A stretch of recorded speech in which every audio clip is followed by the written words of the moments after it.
Hello সবাইকে, আজ আমার অনার্স প্রথম বর্ষের শেষ ক্লাস ছিল। আজ কি করেছি তা তোমাদের সাথে শেয়ার করব। রেডি হয়ে বাসা থেকে বের হয়েছি আমার গন্তব্যের উদ্দেশ্যে। এরপর গাড়ির জন্য অপেক্ষা করে আছি, আর বাইরে প্রচুর রোদ। অবশেষে গাড়িতে উঠে গেলাম। ভাবতে যেমন অবাক লাগে, অনার্স প্রথম বর্ষের এত তাড়াতাড়ি শেষ হয়ে গেছে। সময় কারোর জন্য অপেক্ষা করে না। যাই হোক, অবশেষে স্টেশন ভালো রিক্সাতে উঠে গেলাম কলেজে যাওয়ার জন্য। তোমরা কি জানো, আমি প্রায় কয়েক মাস পরে রিক্সাতে উঠেছি। দেখো, আমি কলেজে এসে পড়েছি। তোমাদেরকে আমি আমার ক্লাস বারে দেখাচ্ছি, কারণ এখানে যে ঠান্ডা বাতাসের শান্তি, এটা বলার বাইরে। এরপর আমি আর আমার বন্ধুগণ মিলে অডিটোরিয়ামে এসেছি। আজ আমাদের মেডিকেল ক্যাম্পের জন্য অনুষ্ঠান হচ্ছে।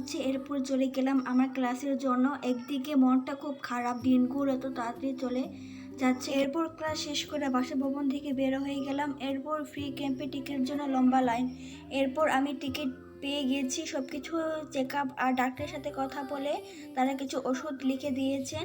এরপর ওষুধের থেকে বের হয়ে আমি আমার কলেজের সবুজ গাছপালা